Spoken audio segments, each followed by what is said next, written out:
Nós precisamos entender o capítulo 3. Entendemos esse considerado como versículo 16 o mini evangelho. Não é verdade? Vamos ler a glória de Deus. O texto diz assim: havia entre os fariseus um homem chamado Nicodemos, um dos principais dos judeus. Esse de noite foi ter com Jesus e lhe disse: Rabi, sabemos que as mestres vêm da parte de Deus, porque ninguém pode fazer essas coisas que tu faz, se Deus não estiver com ele. A isso respondeu Jesus: em verdade te digo, que se alguém não nascer de novo, não pode ver o reino de Deus. Perguntou-lhe Nicodemos: como pode um homem nascer sendo velho? Pode, porventura, voltar ao ventre materno e nascer segunda vez? Respondeu Jesus: em verdade te digo, que não nascer da água e do Espírito não pode entrar no reino de Deus. O que é nascido da carne é carne, e o que é nascido do Espírito é Espírito. Não te admires que eu te dizer: importa-nos nascer de novo. O vento sopra onde quer, ouve sua voz, mas não sabe de onde vem nem para onde vai. Assim é todo que é nascido do Espírito. Então lhe perguntou Nicodemos: como pode suceder isso?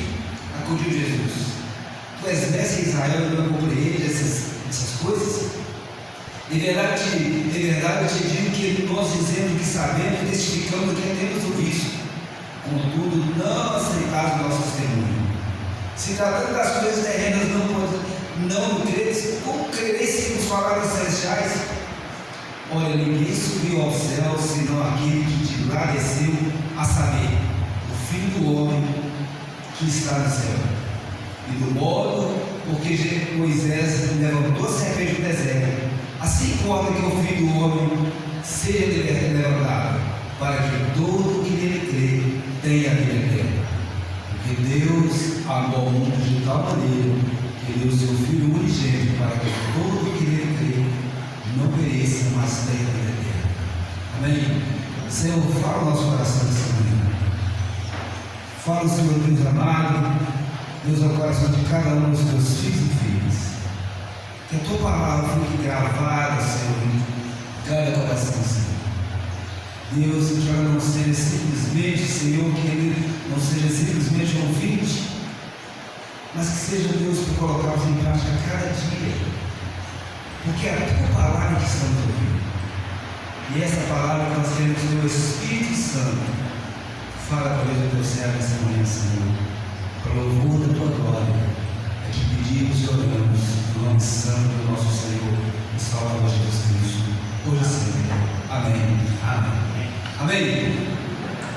Bem, tudo isso é devido aos últimos 3 versículos do capítulo 2.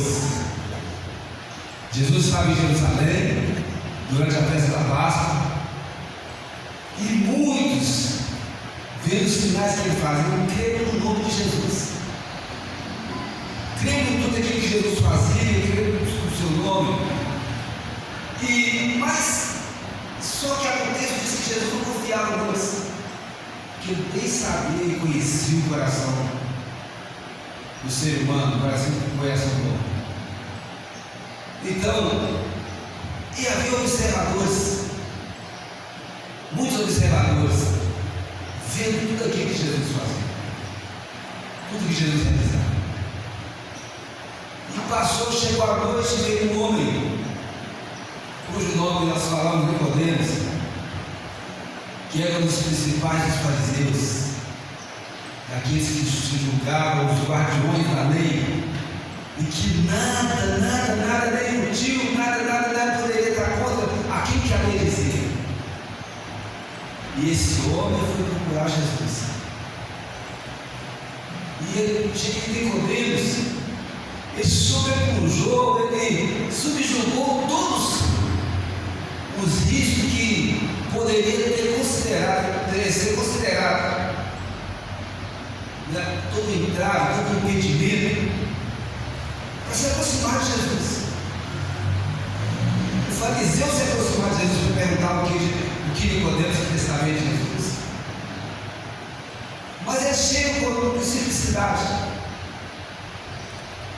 Um homem foi criado numa escola rabínica, um fariseu, né?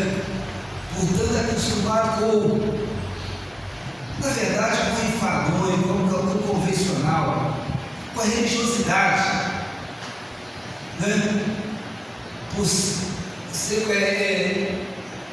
que só aceitavam aquilo que era, que na mente, no coração deles era dado por Deus. Então o novo, a novidade, tudo isso ficava para se ter aceito, ficava em questionamento. Será que é de Deus? Será que não é da mente? Será que realmente Deus é que está falando, fazendo isso? Então Nicodemo passa por tudo, de tudo isso. Por um momento ele esquece das circunstâncias. Ele abandona tudo convencional para ouvir aquele que seus colegas, os fariseus, irritados, tanto recordavam.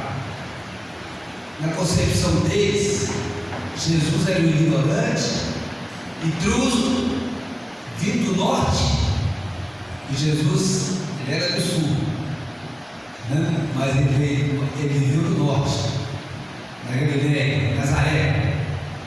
Então, vindo do norte, com aqueles ensinamentos estranhos, então aquilo para eles era tudo duvidoso. Todo aquele ensino era duvidoso para eles. Aqueles métodos de trabalhar, tudo aquilo eles achavam estranho, né? Mas Nicodemo esquece tudo isso e vai ao encontro de Jesus. Então, aos olhos desse observador, daquele homem, Nicodemo, o fariseu, aos olhos dele, naquele homem havia algo intrigante, diferente. Havia algo diferente daquele homem, que não poderia se desprezar de forma alguma. Merecia uma investigação apurada. Ele olhava para Jesus dessa forma. Como que esse homem pode fazer isso? Que para Nicodemo, Deus continuava falando através de homens. Deus não emudeceu. Aquele tempo aí, se nós olharmos, aquele tempo tinha 400 anos, que Deus não falava diretamente com Israel. Tinha 400 anos que eles consideravam isso. Então, para Deus emudeceu.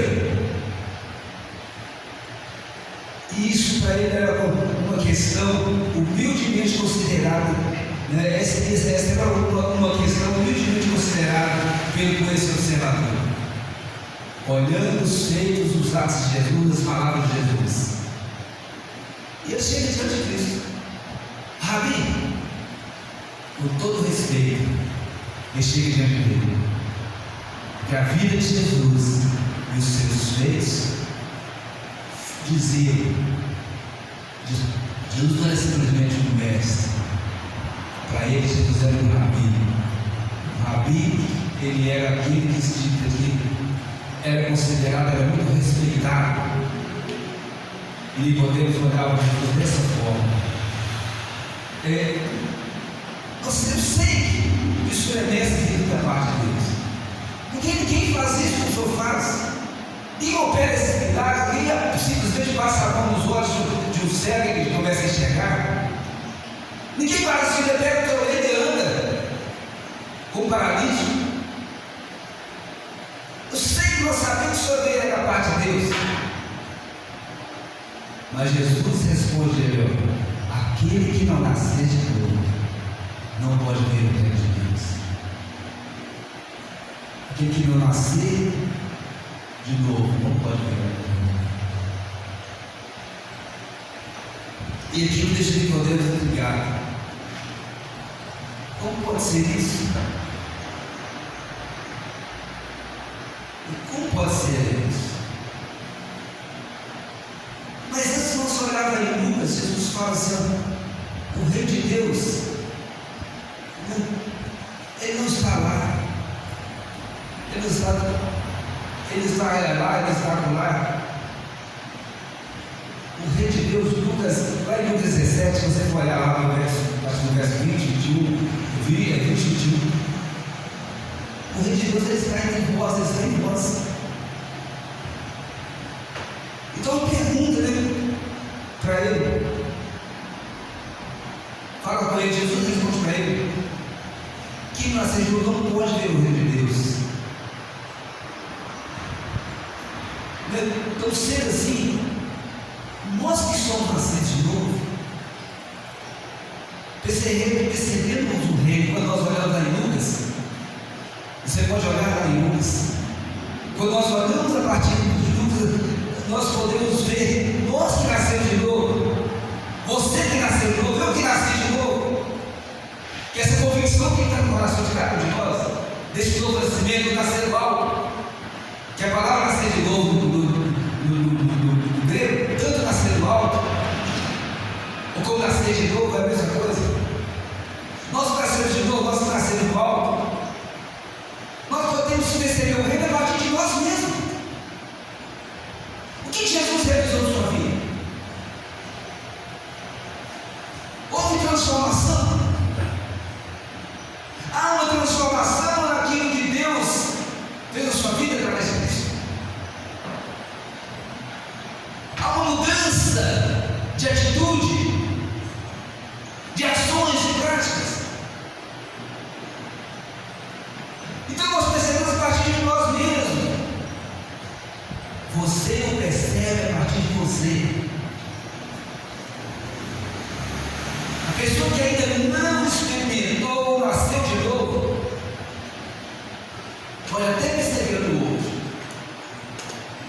mas às vezes fica uma questão até de deboche. Você vê as pessoas dizerem assim: nossa, tem fulano fazer isso, fazer aquilo, agora sei de Deus, sei de Jesus. Você ouviu essa expressão toda ali? Eu não ouvi demais. Então virou uma questão de deboche, sabe por quê? Porque nascer de novo não é como é simplesmente entrar naquela porta e sentar no banco e ouvir a palavra de Deus. Não é simplesmente ser um bom pai, ser um bom marido, ser uma boa esposa, um bom filho. Isso é uma obrigação nossa diante da sociedade a qual nós vivemos. Nascer de novo é algo diferente disso tudo. Então, o que nós temos que perceber através de nós mesmos, ainda que o reino está dentro de você, do seu próximo, o reino esteja no coração de cada um de vocês, do seu irmão, ainda que seja, nós vamos sempre perceber uma deficiência assim. Nós podemos julgar porque nós mesmos.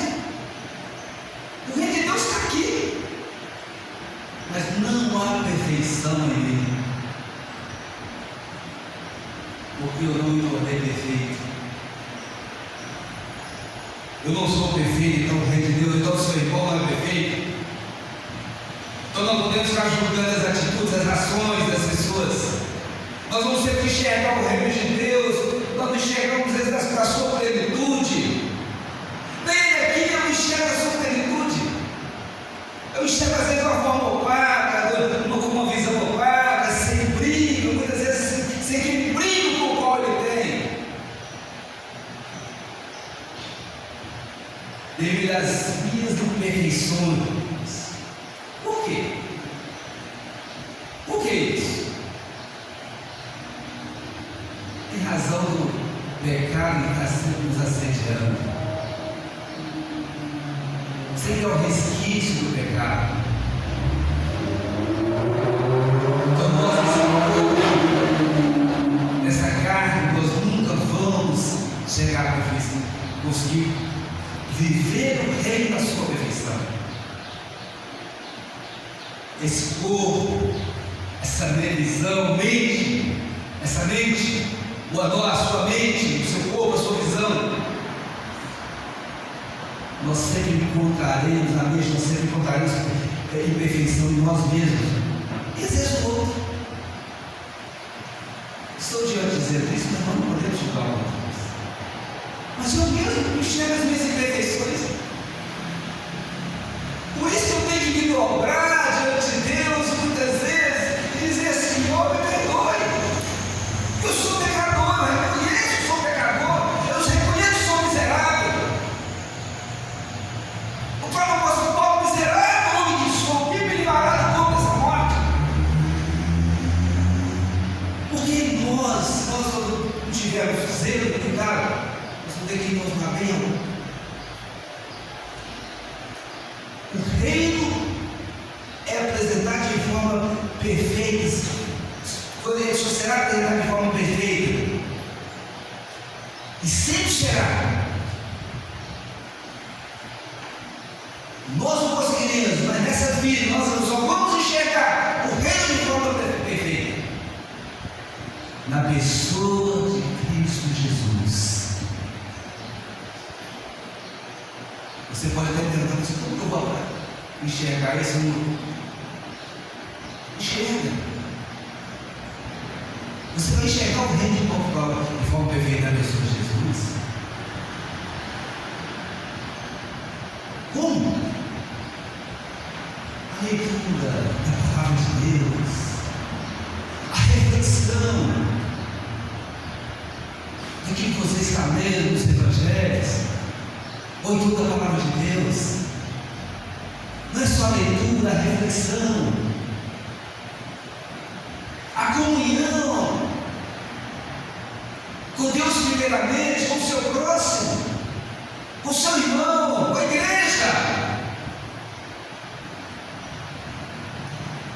A igreja, querido. As pessoas têm preguiça de vir à igreja. E eu não estou dizendo que essa igreja que nós estamos enxergando uns aos outros, para mostrar o reino de Deus, eu tenho que ter uma igreja visível aqui no nosso meio. Eu sei que eu faço parte disso, porque eu sou da igreja invisível, para que temos esse reino dentro de mim. Eu faço parte de uma igreja que as pessoas não chegam dentro de mim, tem que haver santidade, tem que haver paz com o outro, tem que haver esse desejo de mudança, de transformação, de glória em glória, de dia após dia, para que eu possa enxergar esse reino. O zelo com a leitura, a comunhão com Deus, primeiramente com a igreja, e deixar que o Espírito do Senhor revele ao nosso coração aquilo que é a vontade de Deus, aquilo que Deus deseja. A revelação do Espírito Santo se faz necessária. A comunhão com o Espírito.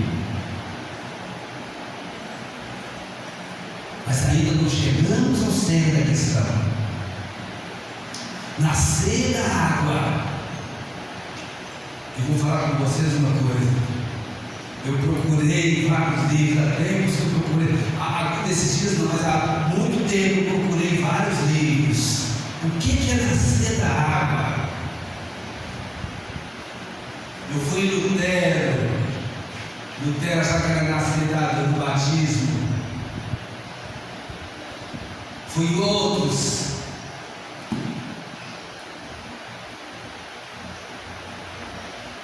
Outros homens da antiguidade. Eles sabem que é nascer do batismo. Mas o que Deus me mostrou na sua própria palavra, que o nascer de novo é justamente nascer da água, é essa comunhão com Cristo, essa comunhão com a palavra, essa transformação, deixar que a palavra nos transforme, a palavra nos mude, a palavra como água que nos lava. Nós temos que entender isso, por isso que a necessidade da palavra na nossa vida todos os dias, as oportunidades do dia, não há dia que você não tem tomar a palavra para a sua vida, de buscar através da palavra, essa lavagem, esse lavar, lavagem é uma palavra feia, vamos usar o lavar, esse lavar diário, porque nós precisamos da palavra, porque ela confronta a nossa velha natureza, a natureza adâmica. A palavra nos confronta. Com ouvir a palavra, vemos sua pureza. Nós vemos a pureza da palavra, nós vemos a pureza de Cristo. Por isso que em Cristo nós encontramos o reino da sua essência. Então nós vemos a pureza da palavra, a oportunidade da libertação do estado de trevas. É na palavra que eu entendo que eu fui transportado do império das trevas, o reino do Filho do Senhor. É na palavra que eu entendo essas coisas. É na palavra que eu encontro isso. E isso é graça. Graça incondicional. Graça. O Espírito Santo, juntamente com a palavra, o Espírito Santo, juntamente com a palavra, ao mesmo tempo, está gerando o quê?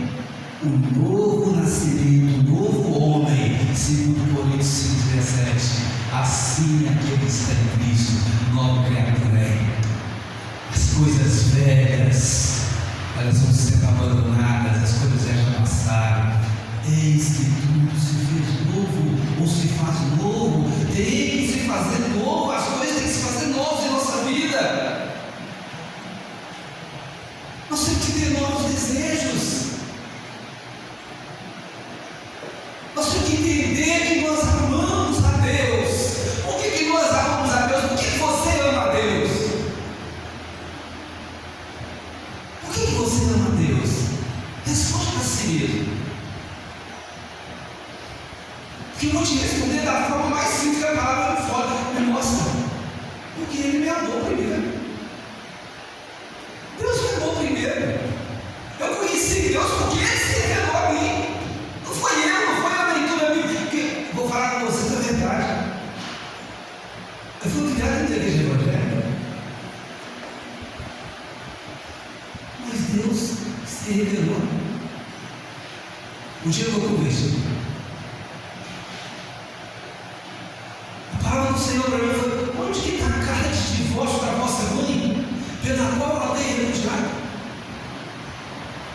Por que eu chamei? Eu por acaso meu braço está, a minha mão está resseguida, ou meu braço se molhou, para que eu não possa ser meu? Porque eu chamei e não me ouvi, e não me ouviu. Essa foi a palavra de Deus para mim, para que eu pudesse entender e pudesse chegar à conclusão de que eu precisava de Deus na minha vida. Isso é amor, queridos. É o amor de Deus sendo manifesto. Deus prova o seu amor para conosco. Ele provou o seu amor para comigo.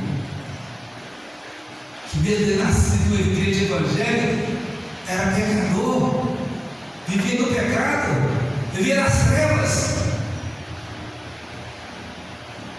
E provou o seu amor para comigo, pelo fato de ser pecador, como diz o apóstolo Paulo no capítulo 5, versículo 8 da carta aos Romanos. Você ama a Deus? É porque eu resolvi ter uma religião, não, eu vou pagar só para a igreja evangélica, eu fui criado lá, eu vou lá para mim poder estar no meio lá. Não. E evangelho, não sei se vocês já ouviram isso na minha boca, evangelho é vida. É vida. É boas novas de salvação, mas através da vida. A vida foi nos doada, foi nos concedida. Então nós temos que viver essa vida que nos foi concedida, essa vida que nos foi dada. Apóstolo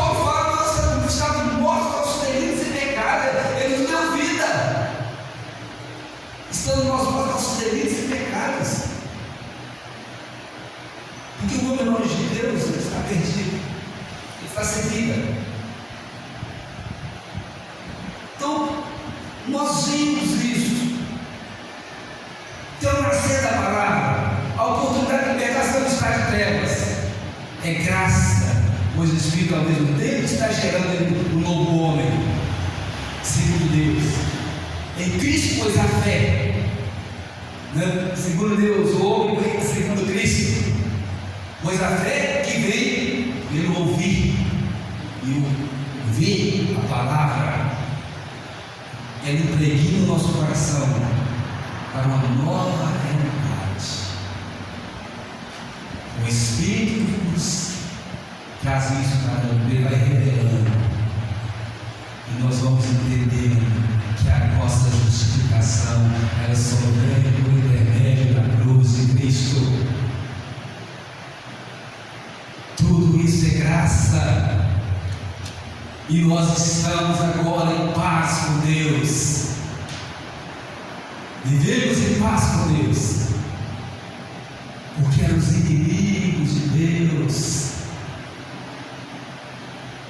Tanto eu como você, como qualquer outro de qualquer igreja, qualquer outro que nasceu de novo, nós éramos inimigos de Deus. Mas o apóstolo Paulo, ensinando aos Romanos, ele fala que nós somos justificados mediante a fé.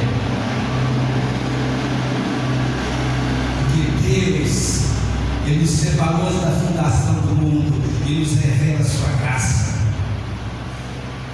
Por isso que nós somos salvos, que nós somos justificados, estamos em paz com Deus, fomos perdoados dos nossos pecados, foi-nos apresentada a justiça de Deus.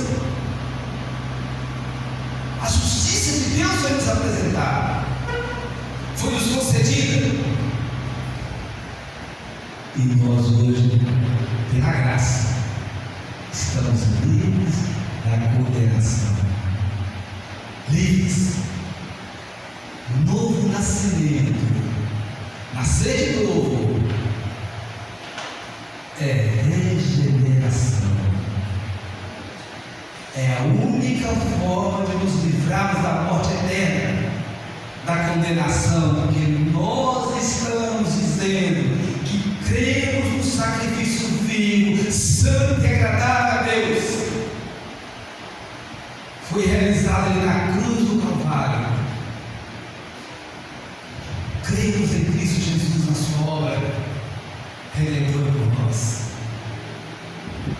Nós cremos porque Deus nos revelou tudo isso. Cristo morreu por nós. A cruz da nós. Morreu. Mas nós não pregamos um Deus morto. Nós não pregamos um Deus que necessita de ter um estado dele aqui para que nós possamos olhar para Ele e adorar. Não. Nós adoramos um Deus que vive. E vive porque Ele ressuscitou, Ele ressurgiu da morte.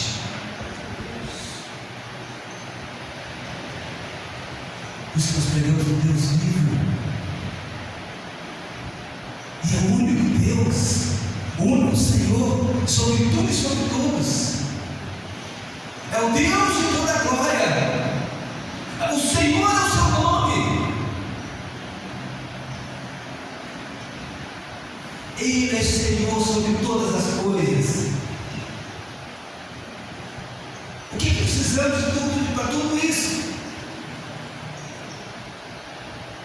De arrependimento. O que houve no nosso coração foi arrependimento e reconhecimento da justiça de Deus pela fé. Veio a paz com Deus, e o resultado nós tivemos entrada nessa grande graça, essa imensurável graça. Ainda que nós falhamos, nós temos os nossos momentos de mazelas, mas a graça já foi derramada sobre nós. Porque nós, quando caímos e nos arrependemos, nós podemos chegar diante de